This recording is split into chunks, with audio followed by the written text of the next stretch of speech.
So today I'm going to be introducing this gateway by a company we've worked very closely with for a long period of time in our time as Tulip partners, called SIA. And this lovely little device here is called the SIA Connect. Now, that's a gateway that allows you to connect to a variety of different hardware out there and send the data into Tulip.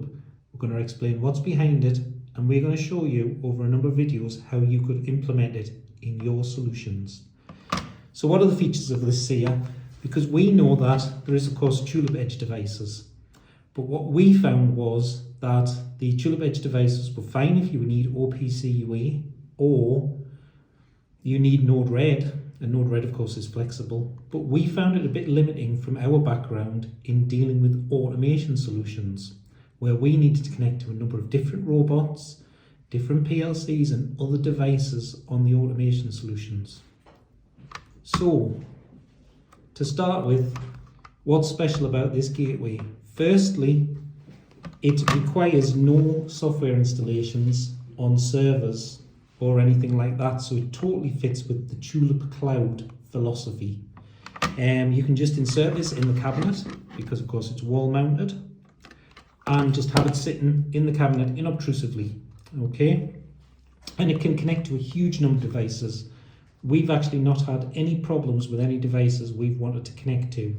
So in our situation, we found it could connect to Universal Robots, Fanuc Robots, Beckhoff PLCs, Siemens PLCs, and we also know it can connect to a lot of other PLC brands such as Allen Bradley or Omron that are out there.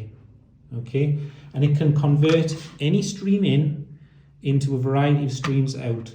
So again, with the Tulip, it's perfect for us that you could turn this into an OPC UA server itself from a variety of data streams, or you can just fire the Tulip API, which is what we do.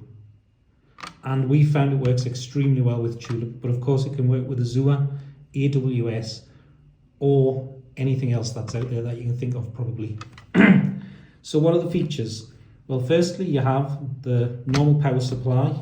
Then you have two interfaces for the RS485, RS232. In our case, we've not found a particular use for that so far.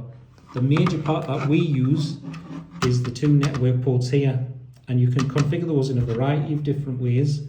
So you could have different devices in and out. You could have all of the devices on one subnet coming into a port, and maybe, as we commonly do, use this as a service port. In addition, the SIA can come with two USB ports or without the USB ports if you're thinking about the security aspect.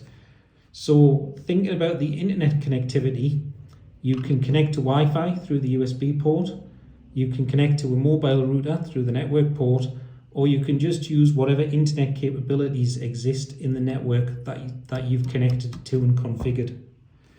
All in all, superb product with a lot of potential.